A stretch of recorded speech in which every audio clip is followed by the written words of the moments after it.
Welcome, everyone, to the Bleeder Substack Live with Amy Suto.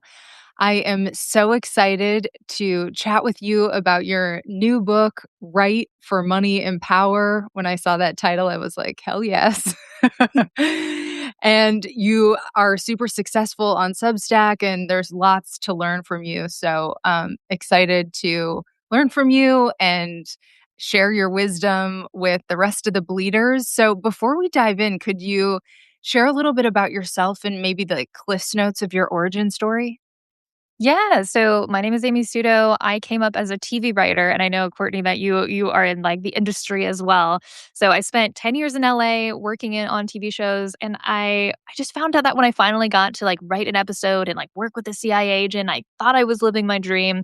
I was Mhm. like, I don't know if this is quite right. And then 2020 hit and the world shut down, and then I was just like, why don't I just go travel the world and just figure it out? And so I left LA. I ended up self publishing books, starting a freelancing career. I was flown out to beautiful cities like Vienna, Austria to ghostwrite memoirs for people. And I was like, this is way better.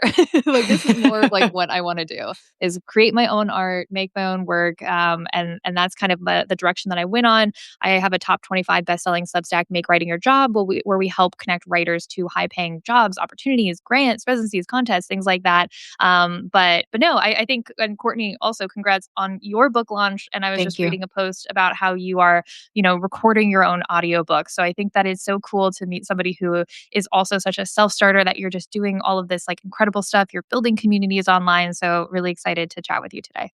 Yeah, so I totally resonate with your feeling. Not like, listen, if there was a Girl Gone Wild show, would not be mad. But my experience writing, for TV, which had been a dream, was kind of similar to my experience acting, where I didn't like auditioning, I didn't like the politics, I didn't like being like the last person brought on for the job, which is not quite as bad in the writer realm, but it's different than you might expect. And so it sounds like you kind of had those similar issues. Yeah, I think that the biggest thing for me was that I felt like I was continuously being promised things by people, and Mhm. and only to have me work harder, do free work and things like that. And so I kept running into these very weird situations where nobody was telling me, if I was going to get paid for something that I was doing for free, and Yep. and everyone was like, "Oh, just keep doing it. Like we'll make sure you'll be good. You'll be good, Amy." And I just believed them. And that was like my biggest mistake, is believing, taking people at their word.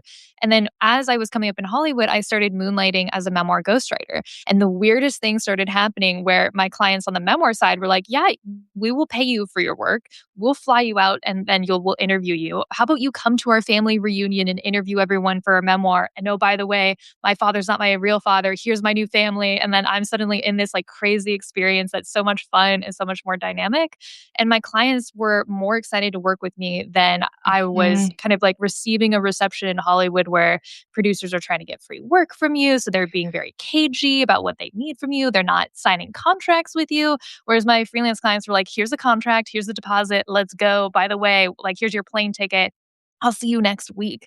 And I was like, whoa, this is so crazy. And so I think for a Yeah. lot of writers, when we go freelance and we put our skills on the open market, we suddenly get a much higher rate than these like storied institutions of like Hollywood or traditional publishing that benefit by exploiting writers and keeping them feeling small. Yeah, you see those rates of what people are getting paid, and you're working towards that, and sometimes, yeah, it doesn't account for all the free work that you did to get to that point. Okay, so I loved watching your book launch. Before we get into the book, I wanna talk a little bit about your book launch, because I just thought it was so genius how you put it all together. You did a bunch of Substack lives. You leveraged your own Substack audience. Can you tell us a little bit about how you put that together and the components of that? Yeah. So about 2 weeks before my book launch, I was like, I think I should probably do something for the book launch. And so I emailed my publicist and my book marketer, and I'm like, hey, I have this crazy idea. My book launch is on January 12th. why don't I do a 12-hour live stream on Substack Live and I can Yeah. celebrate the launch of my book with people whose books and work that I admire, and I can ask them questions about what they think creative freedom is to them and their work. And I was like, okay, well, now I got to go find 12 like really accomplished, interesting, cool Mhm. people that would be willing to, spend some time on Substack Live with me. And luckily, so many people raised their hand and were excited to be a part of it. And my publicist, Haley Raymond, and my book marketer, Renee Puvada, pulled through and helped me like fill up the twelve guests. And then it was like the day of going live. And I was just like, all right, let's go. And then my partner, Kyle, would like bring me a steady stream of like Vietnamese iced coffee. And I just had so much fun being able to share my book launch day and also promote the work of other writers and best-selling cookbook Mhm. authors and creatives. And so it was such a joy to be able to not just like spend a bunch of money throwing a party at a bar, but instead kind of share with my Substack community, which has just been so good to me, and also highlight other people whose work I thought was amazing. And so it was a lot of coordination, but very last minute, which I think is kind of the fun thing about producing your own stuff is that you can just decide to do something last Yeah. minute versus if I had published with a traditional publisher, they would have wanted to know about that earlier. There would have been more discussions and meetings. There would have been kind of more there would have had to been more frameworks around it in order to like have it be properly publicized. But as part of the 12-hour book launch, we were able to hit the top 10 of all business books. And we were, right up there with Atomic Habits. We beat Rich Dad Poor Dad. And it was so Mhm. exciting to be like, wow, like the community showed up, they bought the books, and we were able to jump to the top of this bestseller list. And it was just such a dream.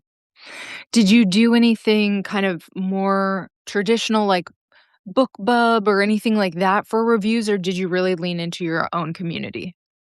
Yeah, really leaned into our own community. We did do one book bub campaign, but it didn't actually do as well as random niche tiny newsletters. Mhm. Like what we saw is that the most expensive newsletter campaign we ran didn't do as well as just some of the small cheap ones. And Yeah. so it is kind of interesting to see that other than Amazon ads, which I think is a mainstay for any self-published author, all of the other kind of stuff like was not as useful other than NetGalley and Amazon ads. I think were the most useful, and we were able to get our Amazon ads profitable like from day two, which is Oh, crazy. So wow. so yeah, Renee Puvada, who I worked with, like to set up the ads and to do all the keyword research, like she did an amazing job. So if you have a profitable ad for a book and like the book's only 99 cents, and so that's pretty crazy, that just allows you to have new readers come in to your world and you're basically putting in $1 and getting out $2 or whatever it is. And so it's cool to see that like, getting profitable ads for your book, it just is a complete game changer because it's just kind of a way to reach more people that you never reached before.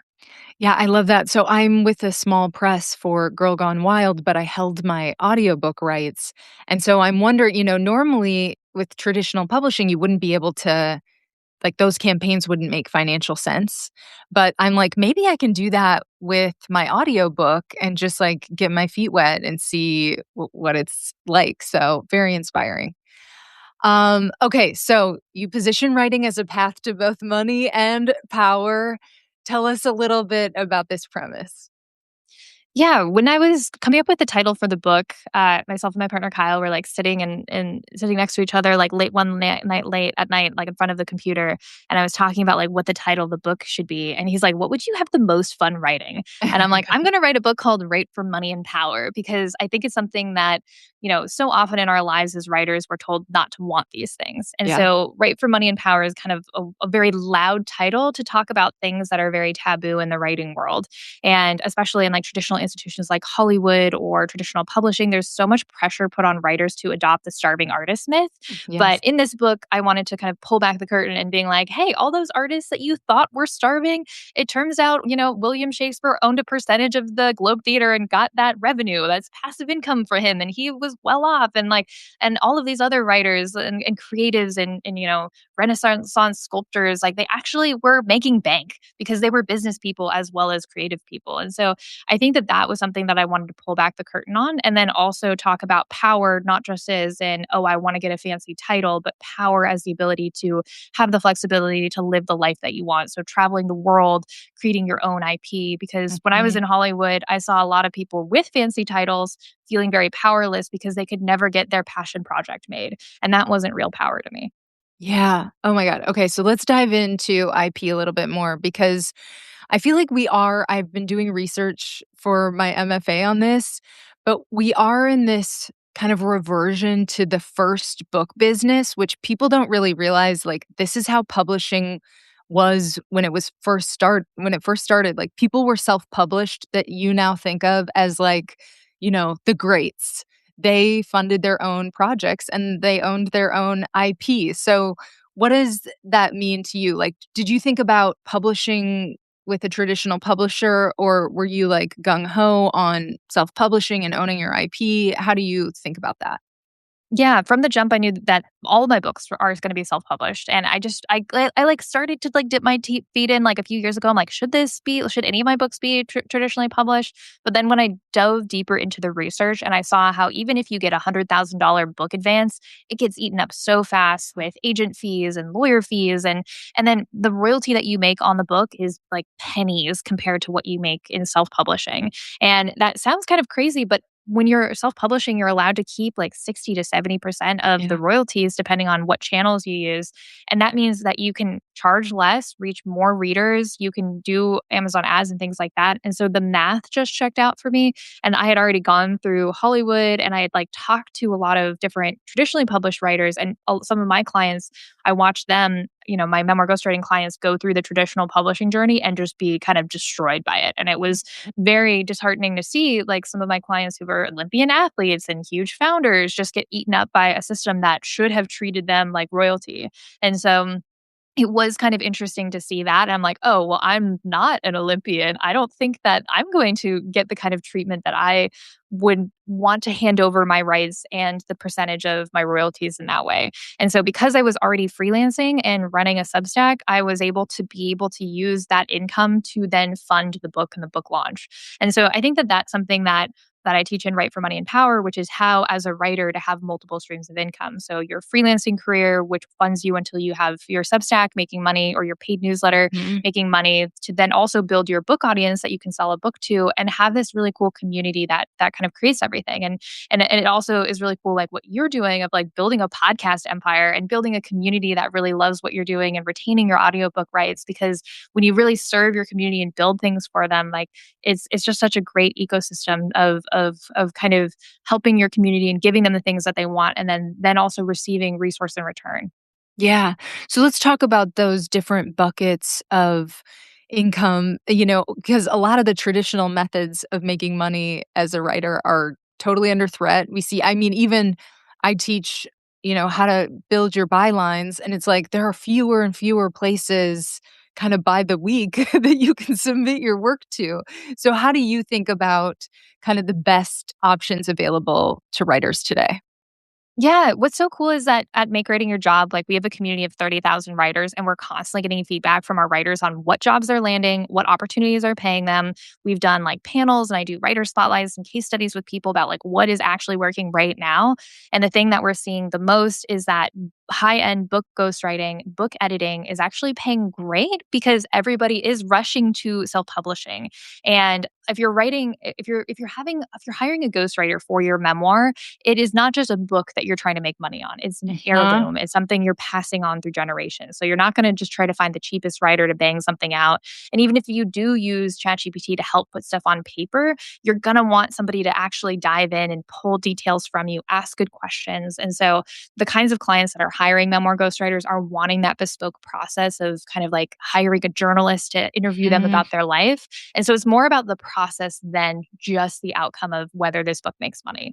And then on the self publishing side, we are constantly seeing romance authors hiring developmental editors and proofreaders, but especially developmental editors. So the type of editors that are giving feedback, that are Mhm. like story minded, because the romance genre is exploding. And if you're a self published author and you can just hit that vein just right, then there's a lot of money in it for you, especially for people who are wanting to be a full time author. So there's a lot of cool niches there. And then copywriting is still something that companies are needing somebody to come in and come up with a good message for them. And that's something that you can't just like, throw AI at it and hope that it also takes into account all of your branding and all of your messaging. So Mhm. there are things where writers can use AI to sharpen their skills or do research or things like that. And I am like in the camp of, I live in San Francisco. I think AI is something that can help us, but it's not replacing freelancing writers because even on our job board, we're constantly listing jobs where it's like Anthropic is hiring a blog writer for $400,000 Mhm. a year. So it's like we're seeing that these tech companies are needing these visionary voices. So when it comes to freelancing, there's a lot there, or even just remote writing jobs. There's still a lot there that we're seeing people get. And then Substack and self publishing is where you can have your own process, put your work out there, own the IP, and get passive income in certain ways. Some more passive than others. Okay, definitely wanna dive into the AI of it all in a second, but first, like, okay, say you were a writer kind of starting from 0 today, or you were aspiring writer. Like, what would be your first steps? What would you tell them to do first in terms of, like, getting set up? Yeah, so we have a really popular portfolio class. I think every writer has to start with a portfolio, and it's for totally free for anybody who goes Oh, to make wow. writing your job and goes on to guest stack. It's an hour long, and it's one of our most popular classes because it's so hard to know how to put together a portfolio. Like, what do you put in there? What should it look Mhm, like? And on that call, I also kind of give some feedback to certain people who came on to like share their portfolio. I share my portfolio, because the thing with the portfolio is like it needs to be very skimmable. It needs to have a range of samples so that clients can see the breadth of your work and also the depth of it. And so, depending on what you're applying for, there's a bunch of tips for that. But there's like so much to start with. So we also have a freelancing 101 class and stuff like that. But portfolio, website, and then just putting yourself out there. The sooner you can start applying to things, the better. Because when I started as a freelancer, I had no idea I was gonna end up being a memoir ghostwriter. I was mhm, just, like, throwing my application out. I'm like, "Oh, that looks fun. I'll do that." And I ended up writing my first memoir for a client I was writing blog articles for. mhm. I took those blog articles and put them together in a book because he's like, "That would be cool." And so that was, like, my first introduction to memoir ghostwriting that made me feel so excited about it. So I think that as a freelancer, you can't be, so sure what you actually wanna do. You kind of just have to try things out and see what you are actually enjoying. Because if you enjoy the work, it'll be way more fun to, dig into that work as a freelancer. How does Substack I mean, Substack's been amazing for you, and some people are like, "Oh, it seems like it's getting oversaturated," and I'm like, "I think there's still plenty of room." What's your perspective on Substack these days? Yeah, the fact that one of the number one, like, top Substacks in one of the leaderboards that, by my estimate probably makes about 7 figures a year is about poetry and astrology, just shows that there's a lot of appetite for very niche publications Yeah. doing interesting things. So if you have a passion, about knitting or, pattern making or, anything like that, there's a place on Substack for you, especially if you're willing to do it right. As part of my 12-hour book launch, I interviewed a lawyer who started a Gilmore Girls themed reading club on Substack. I love that. And Jules is amazing. She runs Friday Night Readers, and she talked about how she focused on making branding that spoke to her Gilmore Girls audience, and that's what she does. And so on, we're like, I think that like I've talked to a lot of different Substackers who are bestsellers who have over 100 paid subscribers, and they all kind of talk about being consistent, knowing your audience, and also not being afraid to pivot a little bit until they Mhm. find that perfect niche that just like rings true for them and the people they're writing for. Yeah. Okay, let's talk AI. I mean, we've seen it's been a crazy several weeks for writers. This is a thing that I'm writing about in my critical paper right now. But it's like the Shy Girl controversy.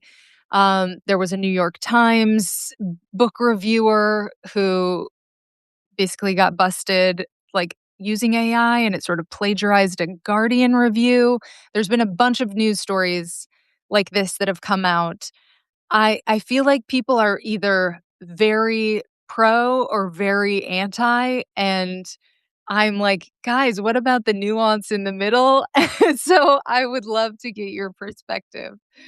Yeah, so I'm based in San Francisco, so I'm obviously surrounded by it. So I'm gonna have a slightly different perspective because I've seen the depths of which it has scraped the whole internet. Nothing's safe. Yeah, yeah. Like everything that you think like you're saving from AI, it already has it. It's already got it. But the thing that I think is interesting is like, yes, there's a lot of concerns with AI. I'm not gonna like hand wave those off, but I was in LA for the last 2 weeks and I had a conversation with a friend who knew of a writer who recently sold a script to a big production company and she used AI to write every word of the entire script and the production company had no idea.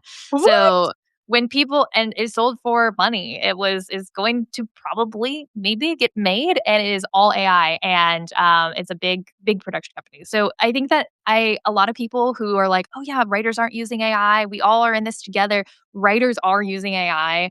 Even just looking at like Ben Affleck was kind of like anti AI, and then now he has an AI company. There's actresses who are partnering with software engineers to Yeah. create AI tools. So like it is here, it's everywhere, it's inevitable. Like especially being here in San Francisco, I'm like, yeah, it's here. But the goal with AI is to use it to, do the boring work or do the deep work Yes. and not actually have it do the creative work that is unique to you that it can't replicate. And so and that's also why like the traditional publishing route is kind of like very like fraught because if everyone comes with their pitchforks and is like, "Hey, you've used AI in your book," your publisher can pull your book and take this thing that you've worked so hard on and be like, Mhm. "Goodbye, like you used AI." And even with that author being like, "Well, it was my editor who used it. I had no idea." With kind Like of you're no due process too. yeah, and so it's like that's why I'm just so wary of traditional publishing because it's like even if her editor hadn't used AI and she hadn't used AI and people were like your M dashes are off the chain, then like she would have had no way to combat that, and then all years of work gone, like money spent on because so many authors spend money on their book tours and their process, like any money she would have spent and invested in her book gone, and so I think that AI is here. The traditional institutions aren't moving fast enough to actually understand how to properly Mhm. account for it. And us independent authors are like understanding the best ways to use it and the best ways not to use it and how to safeguard our creative process. But, the fact again that these AI companies are still hiring creatives to, write their messaging and write their blogs. Like Claude has its own blog written by like one of their models, but they still need human writers because the nuance is lost on the robots. And like that's something that I think is here to stay because as the technologist Paul Graham says, love quoting him, he's like always like good writing is good thinking. And that's something that Yes. is unique to us as writers is we're going to become thinkers and we're not going to have to worry about, trying to track down obscure research when AI can help do it for us and then we can double check it and things like that. Yeah. If anybody is wanting to go deep on the Shy Girl controversy, the Dre dossier on Substack and on YouTube, she put out 2 excellent videos that really dive into why kind of whether Shy Girl author Mia Ballard used AI or not, the way that it went down is deeply problematic. So I encourage you to dive into that if you're curious. I also think for me, it's like kind of a spectrum of like art versus admin. And like on the admin side, yes, like please, I want to figure out how to use AI to do everything I don't want to spend my one wild and precious life on. Do I want it, messing in my book or do I want it to help me write my stand up? No, but like, for me, that spectrum is like a crucial, it's like not all writing is created equal, I guess I would say. Yeah, Um, definitely. are you hearing from your community thoughts on it? Yeah, it's kind of I do feel like that it's been pivoting. When we were in Los Angeles, we held a bunch of meetups for Make Writing Your Job subscribers, and I feel like a lot more people are embracing it than 6 to 8 months ago, and I feel like a general vibe with, like, the writers and directors who are currently working in Hollywood that we met with also are using AI for research, especially.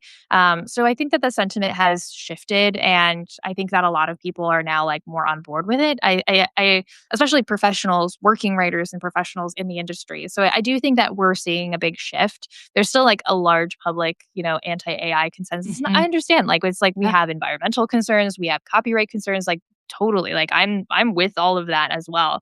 I think I have a unique perspective being surrounded by software engineers here in the Bay Area and constant billboards about AI. So Mhm. it is a very like I've it's more normal I think to me, but even seeing in our last trip to LA, like it's just something that we're all going to have to reckon with. How do we use it? How do we not use it? What are our boundaries with it?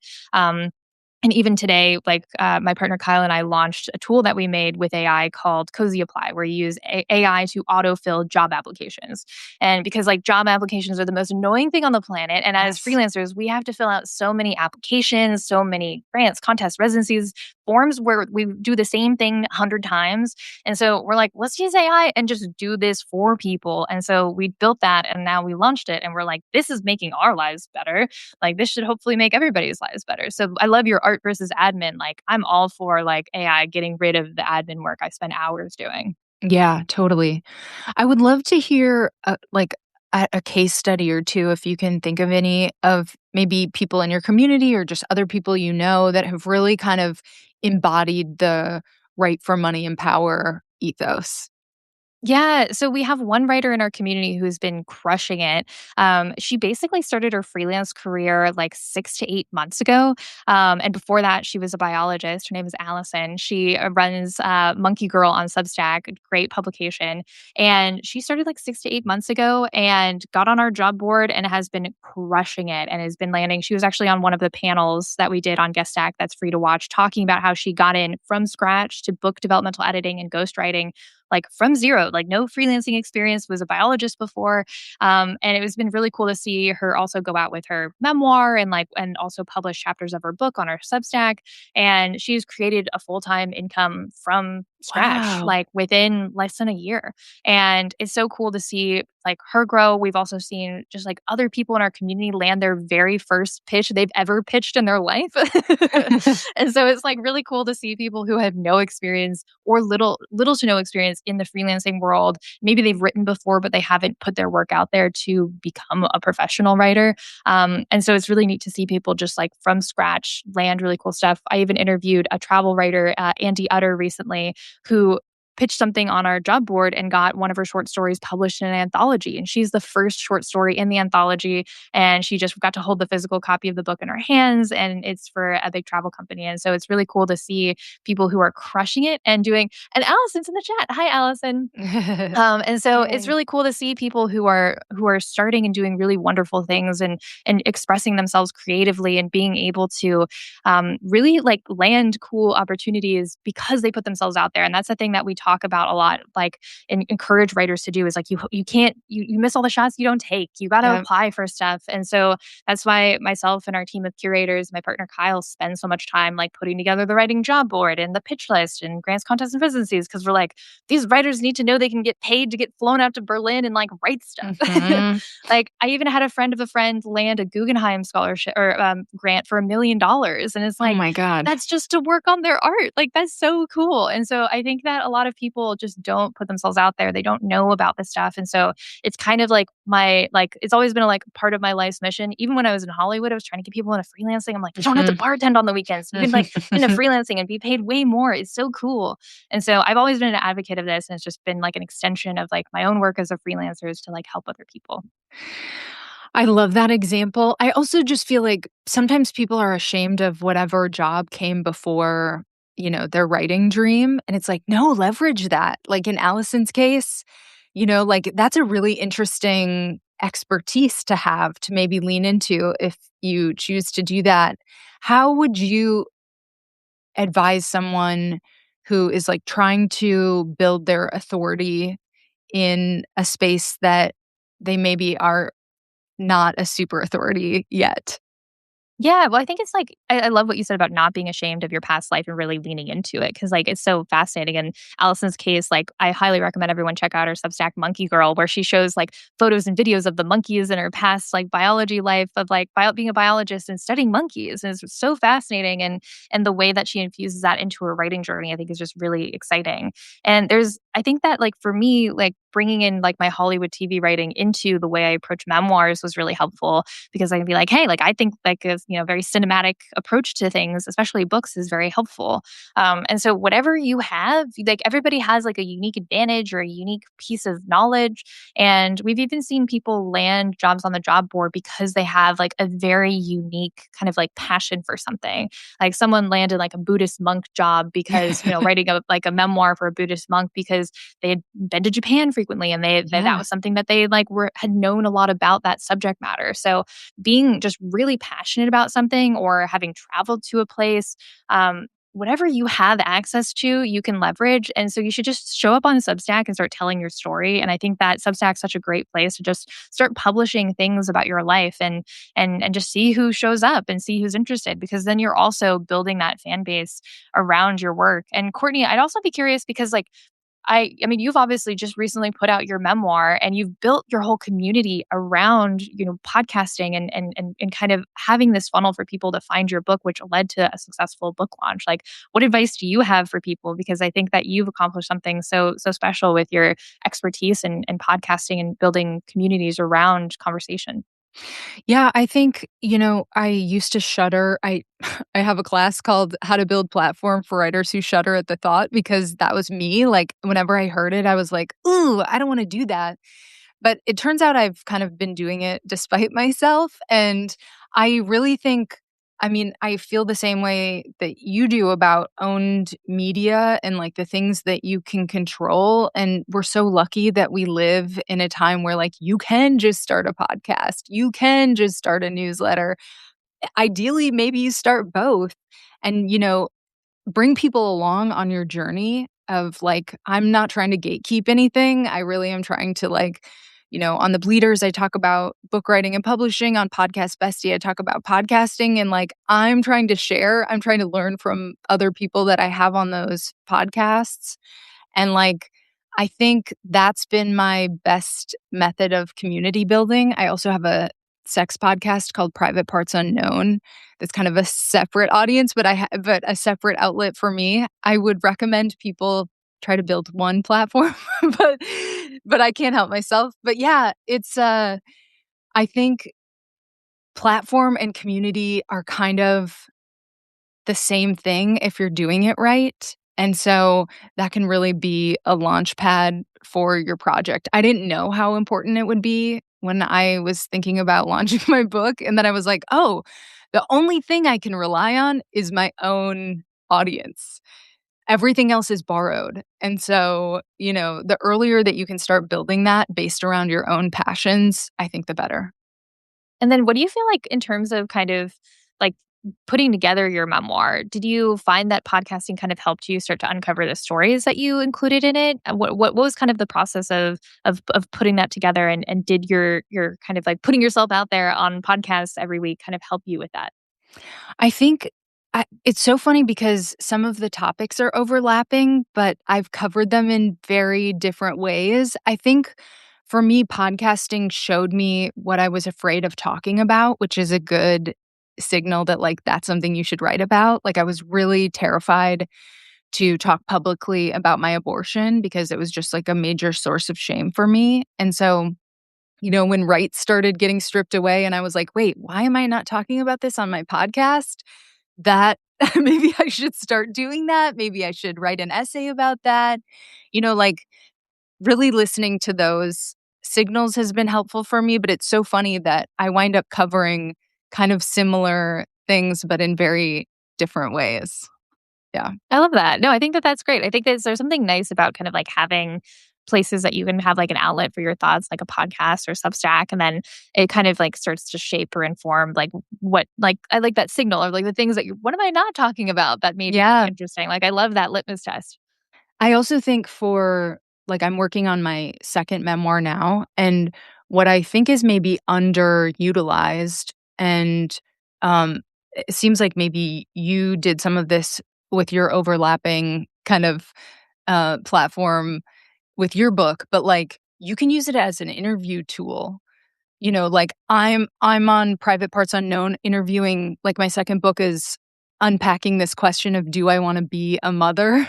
And so I'm interviewing all these different motherhood perspectives on the show to just like I don't know, it's like it's not all for the book, but it's definitely teaching me things. I'm getting different perspectives.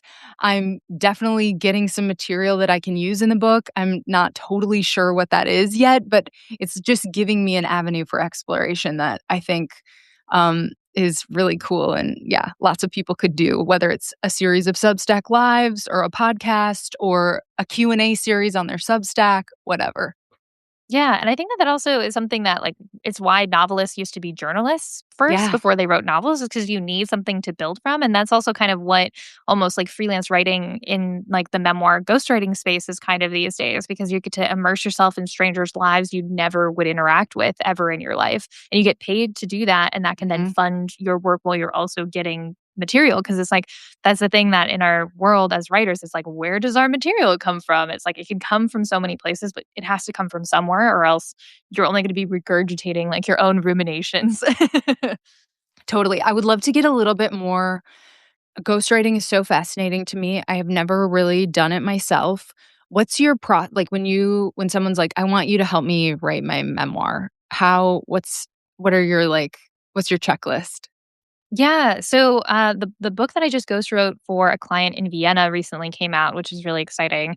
And so for him, my process was he flew me out to Vienna, and after our first Zoom meeting, and then we started the book. So I like flew out, and like I got to meet his family. We drove to his hometown. Him and his family introduced me to all of the Austrian food and the Austrian countryside, and I'm vegetarian, so they were very kind enough to like find vegetarian versions of the very meat heavy Austrian food.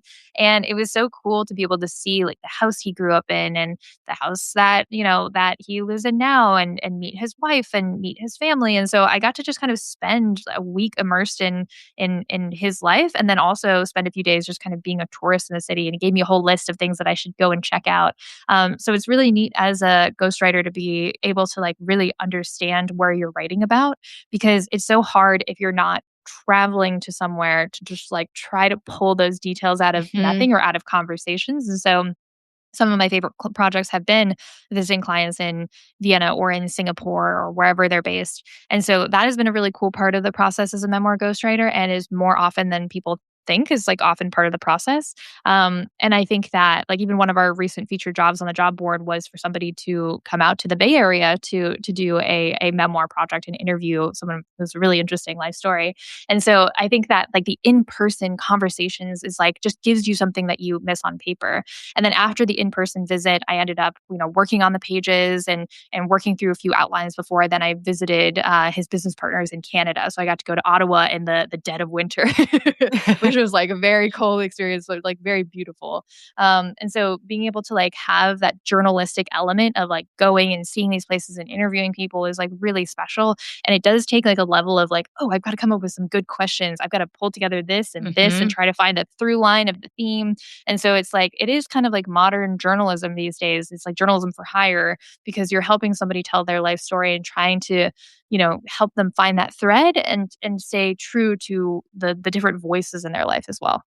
How do you make sure that, like, when you're on this amazing trip, you're like, "Yes, the vibes, I've got the vibes." But, like, how do you make sure, like, "Okay, I'm gonna be able to describe the house," or "I'm gonna be" are you taking pictures? Are you journaling? Are you recording voice notes along the way? How do you manage that part of it?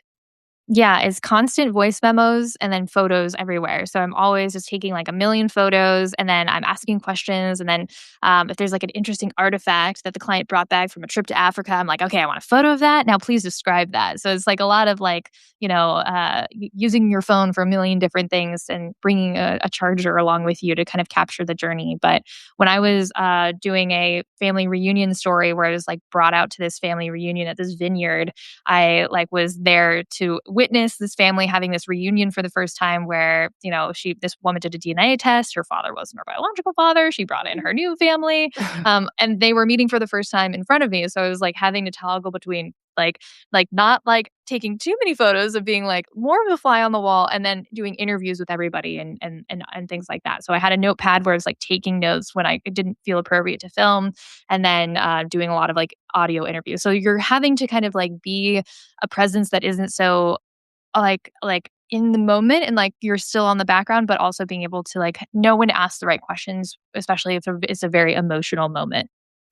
That is fascinating. That did you know that was gonna be a part of the story?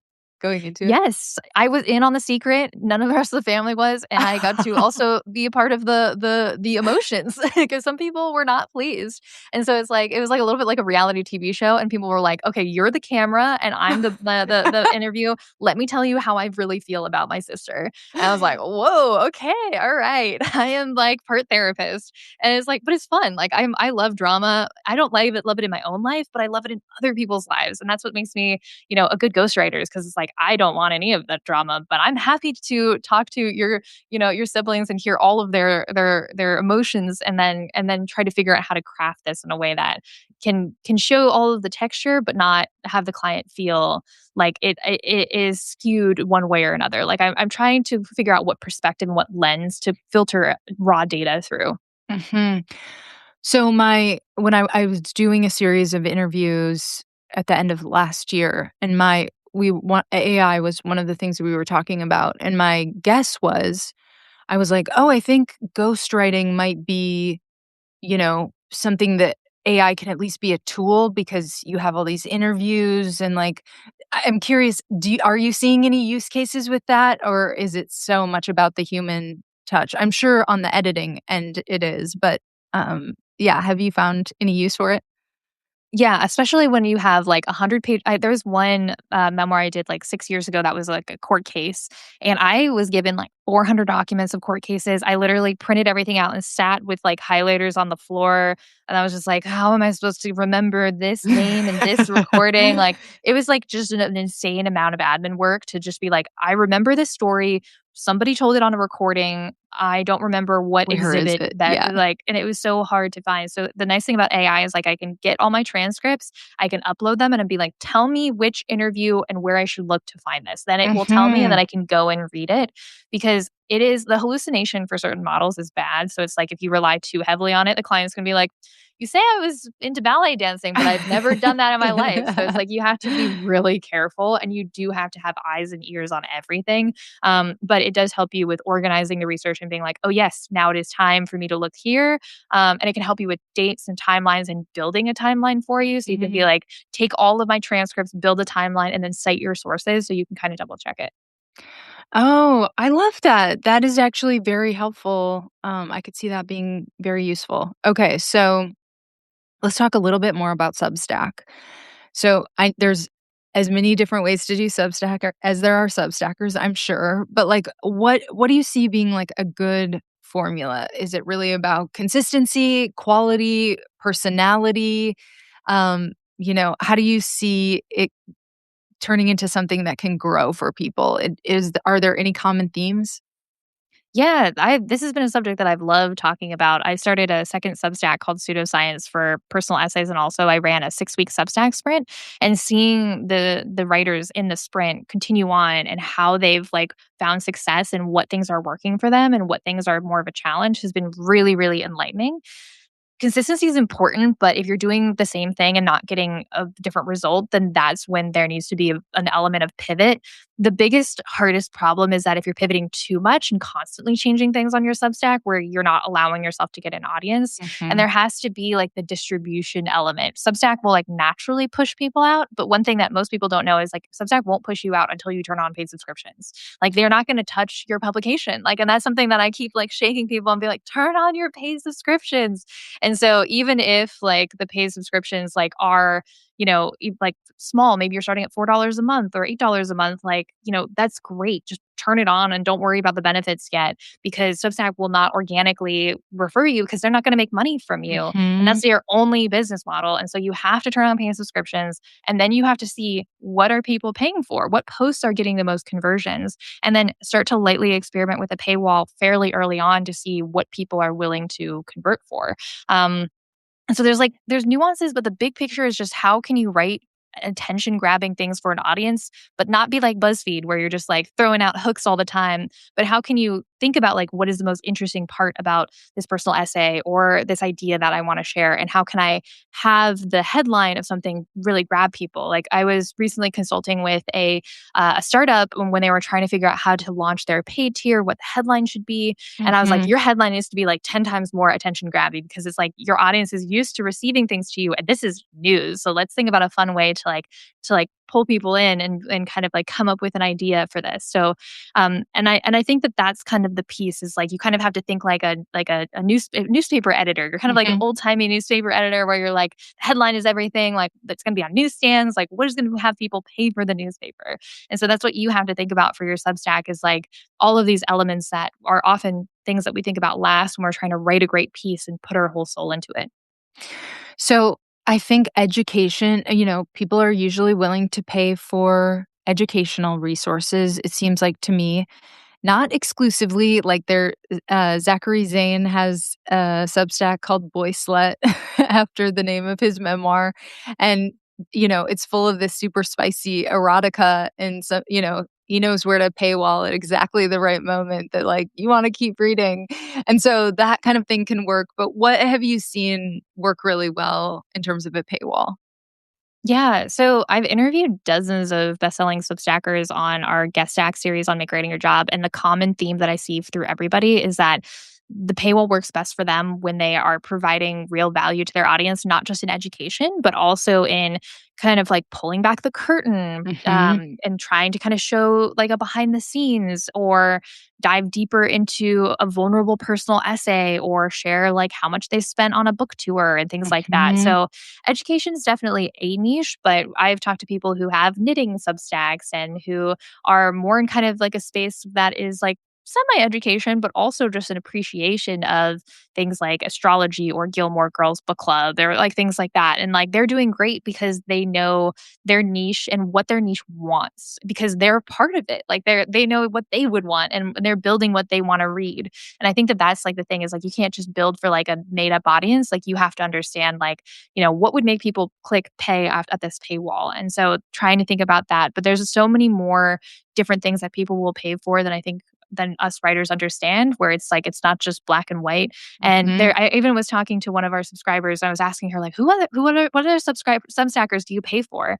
And she was like, well, I pay for one just because I am nosy and I want to know what's happening in her life, and I don't even really like want to I like she like is a little annoying to me, but like she's a comedian. I just love wanting to know the mess that her life is.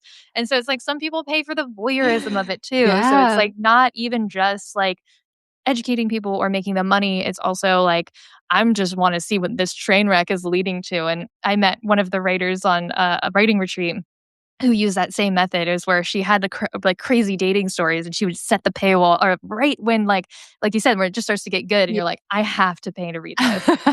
Yeah. Another thing I think can be effective, which I haven't really experimented with this too much myself. I usually focus on resources or behind the scenes, but, creating community behind the paywall that's like exclusive, even it sounds like for like a knitting circle behind the paywall where like you all know each other and it's not just for the public, like something like that could work really well too. Yeah, definitely, and also some people pay for, roundups of, like, lists of n like, list of links is just huge on Substack, as I'm sure you've Mhm. seen, which is just, like, news headlines, and then that person's interpretation of the news headline, so, trend reporters, so, After School by Casey, her last name's, like, blanking on me, but I love Newton, that I that think. Yeah, yeah, like, really good trend reporting on what Gen Z is, like, interested in and Mhm. talking about and social media trends, and so fascinating, and I love her perspective on the headlines, not necessarily just the list of links. So it's like trying to think about like what is your unique kind of perspective on things and having that be the lens and not just the information. Yeah, that's great. Okay, so obviously rejection is a huge part of the writing journey. How do you have any tips on navigating that or like slow phases where you're like, "Oh my god, am I going to ever get another job again?" Yeah, every freelancer thinks that, like, there's always this, like, fear that creeps in when it gets a little slow. Like, I remember right when the pandemic hit, I had, like, 10 clients and, like, they all disappeared, and they're like, "Sorry, like, we don't know what's going on," and I'm like, "Oh my god, am I going to starve on the streets of Los Angeles? Like, what is happening?" Yeah. And then I proceeded to have the biggest year of my career yet, as a freelancer because everybody was thinking about their mortality, and they're like, "I should write a memoir." So it's like I think that's what kind of like set the domino in motion for me getting more into memoir ghostwriting and being able to scale up from there.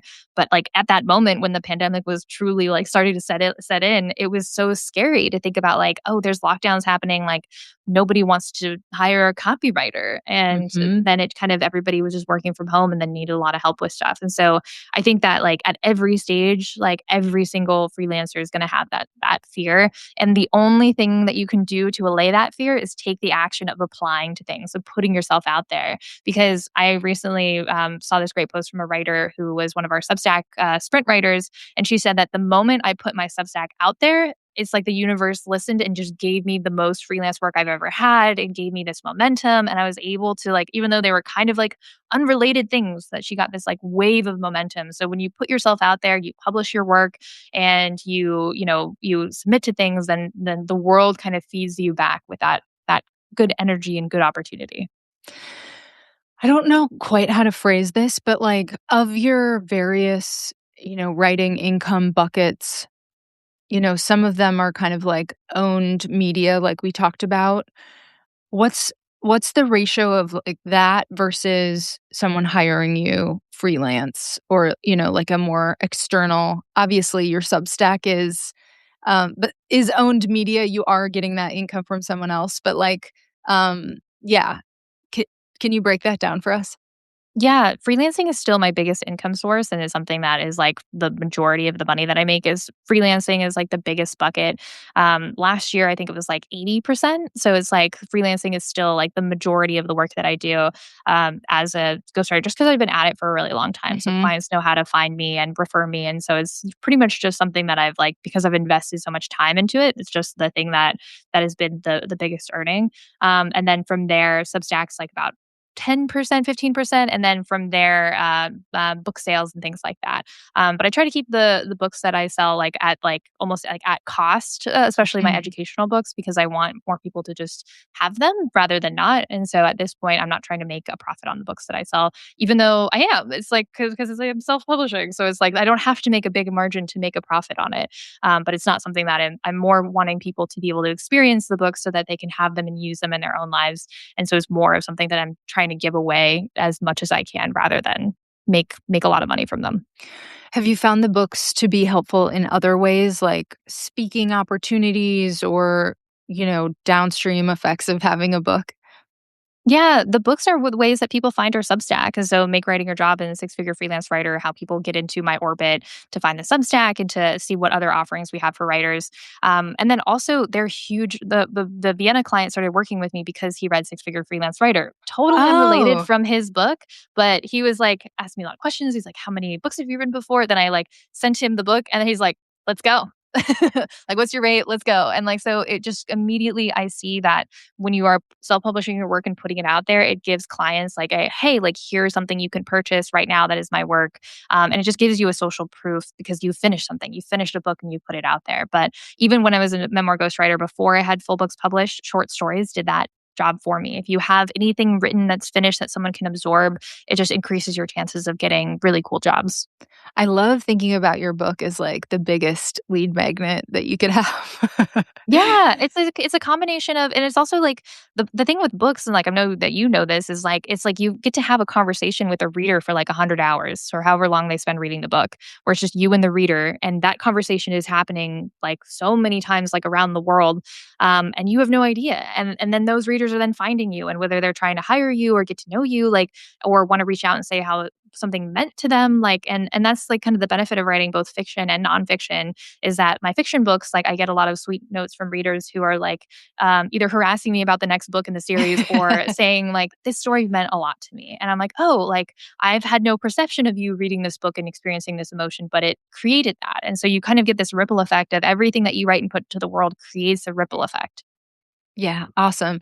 Okay, so lots of writers struggle with writer's block, which you can't really afford to have when you're doing it professionally. So, if you could just kind of in closing share some habits that you found really helpful for making sure you don't succumb to writer's block and just making sure that you can be as efficient and powerful in your career.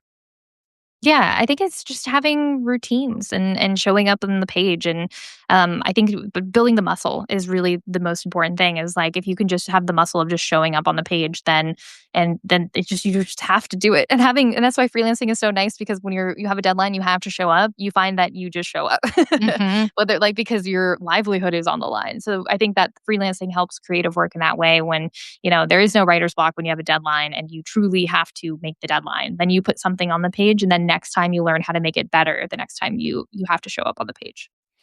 Yeah, totally. I recommend there's this, site on the internet, it's called 750words.com, and it's so basic. You just write your 750 words, it's like plain text, basically. I think you can, like, bold things, but that's kind of it, and they give you your check mark every day, and there's something so satisfying about just getting your words, and it's like, some days my brain is mush, and I'm just like, "How am I gonna get all my words?" I'm, like, journaling, I'm just putting the words down, and they suck, and or someone will ask me to do a Q&A, and I'm like, "Okay, I'm just gonna go through and just write super rough, first draft kind of thoughts on it, and then next time I come back when my brain is not such mush, and I can, punch it up and turn it into something good." So I feel like the iteration process and the just, like, forcing yourself to the chair, both of those things are yeah, really good pieces of advice. Okay, where are all the places people should find you on the internet if they're not Yeah. already? MakeWritingYourJob.com is our writing job board community. We have free classes. We have a ton of free things there, as well as our opportunities for writers. And then my Substack, pseudoscience.com. So my last name, SUTO, then the word science.com is where I write about Substack and do personal essays and things like that. And I'm on social media at pseudoscience everywhere. And Write for Money and Power is available on Amazon and wherever else you buy books. Fabulous. I have the Bleeders Substack and podcast if you're interested in book writing and publishing. My debut memoir, Girl Gone Wild, just came out. I'm in the kind of like hangover slash realizing like, oh, this is a marathon, not a sprint of the book launch period, but I'm excited to keep sharing it with the world. And Amy, I hope we get another chance to talk. I feel like we're very kindred and I learned so much from you today. So thank you so much. Yeah, likewise. Thanks, Courtney, and congrats again on your book launch. Thank you yes, thank you. And thank you everyone for showing up. And I'll be publishing the replay on the Bleeders if you missed anything. Okay. Bye y'all. Awesome. Thank you.